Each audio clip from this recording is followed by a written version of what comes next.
Ladies and gentlemen, welcome to Game 1 of Zenstyle vs. Puffin here at the 2016 America's Winter Championship. Here we have Zenstyle on Mage, looks like Tempo Mage. He's got a very powerful opening hand. 2 mana worms and 3 cheap spells is really the dream for a Tempo Mage here.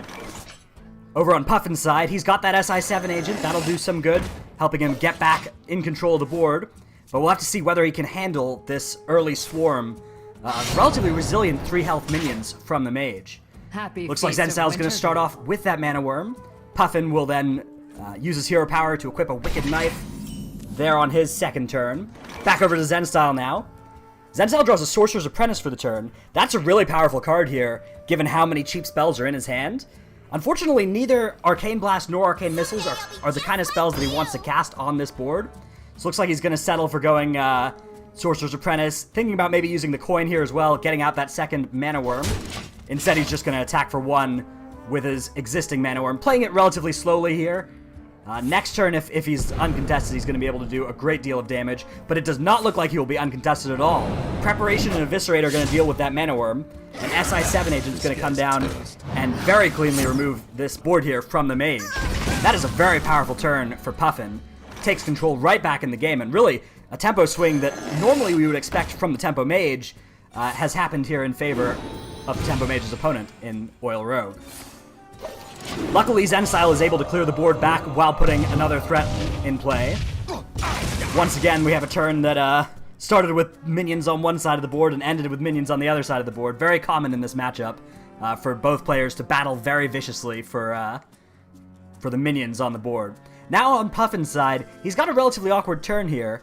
He could just use his face to deal 1 damage to the Mana Worm, and then Eviscerate to deal the final 2, and then use his hero power again.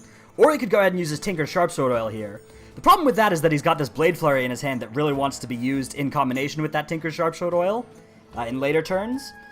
So using it now would kind of commit him to Blade Flurrying soon, or not getting as big a Blade Flurry. Looks like that is what he elects to do, though. He's going to save that Eviscerate by doing this, which is certainly upside. Back over to Zenstyle, and Zenstyle is kind of out of gas. He had this really powerful early opening with 2 Mana Worms and a Sorcerer's Apprentice, but Puffin has done a good job of removing that, and now the board is relatively safe for Puffin. That secret being Mirror Entity is going to be a problem for Puffin, though. He's got 2 5-drops in his hand. 5-drops are not good against Mirror Entity. Zenstyle is going to get a free Sludge Belcher. Thank you very much. Archmage Antonidas, the draw for Zenstyle.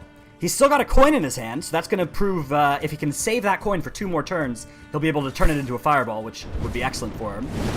Looks like this turn is just going to be a Fireball on the Sludge Belcher, and then he's going to use his own Sludge Belcher to clear off Puffin's Slime. Once again, leaving Puffin's Rogue with no minions in play. A very good thing to do against Oil Rogue. Puffin now with his 4-attack dagger could clear the Belcher with that.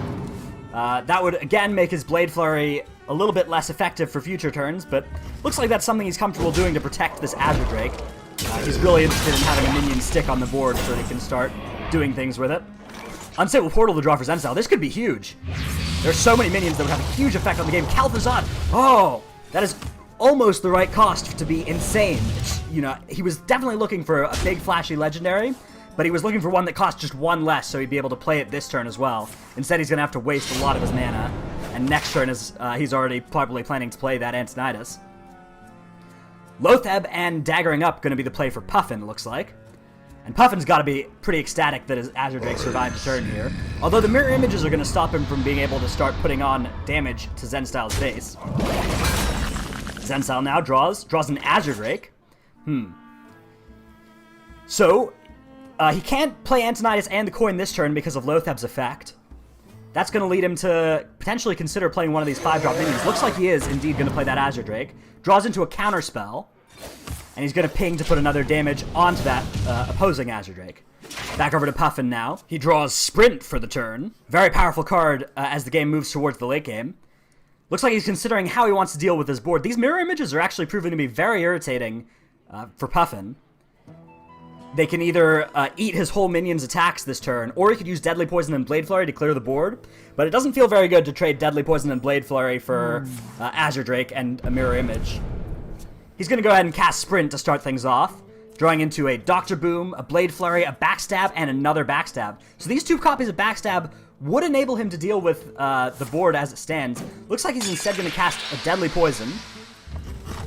He's going to use his face to deal with one of those images.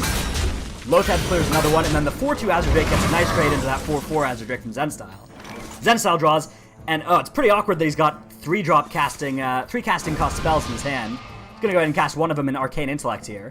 Because, of course, if he'd had a 1 or 2 casting cost spell in his hand, he could have played Antonidas, the coin, and then that card.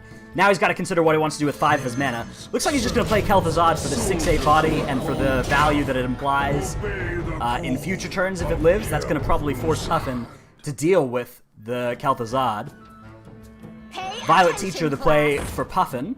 That's going to be great in combination with Sap here. And Sap, a huge blowout against anything that comes off an Unstable Portal, of course, because that 3 mana does not get saves for the second time.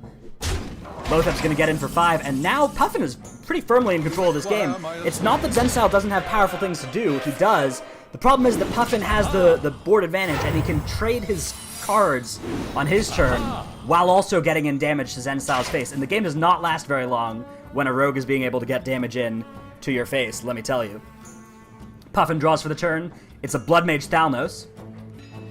He's thinking about using a Blade Flurry this turn, maybe an Eviscerate. I wonder if he's thinking about testing for Counterspell. I wonder how well he knows Zenstyle's deck, whether he's seen it already this tournament. If he has and he knows that Counterspell is in the list, that could certainly shape his plays. He's going to start with Blood Mage Thalnos. That's going to test for Mirror Image, or Mirror Entity, rather, which does not trigger. Counterspell, though, does on the backstab. That's not a problem, though, Puffin says. I'll just play another backstab. And, of course, even though the Counterspell happened, he does get a Violet Apprentice for that first Counterspell.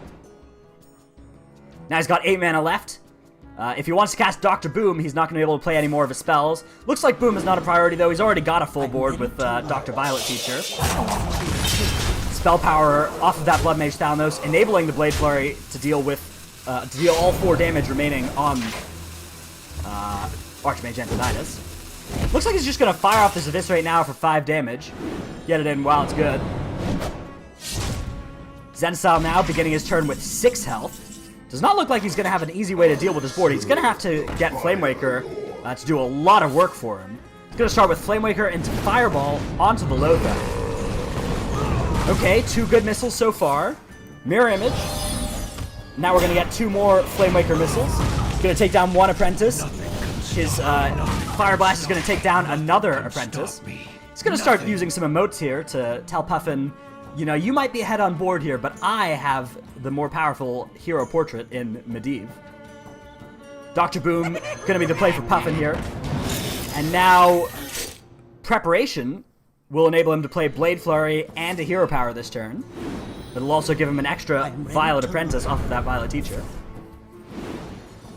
Blade Flurry not great here, only dealing 1 damage to the board, but still will allow the Violet Teacher to go upstairs or clear off that Flamewaker this turn.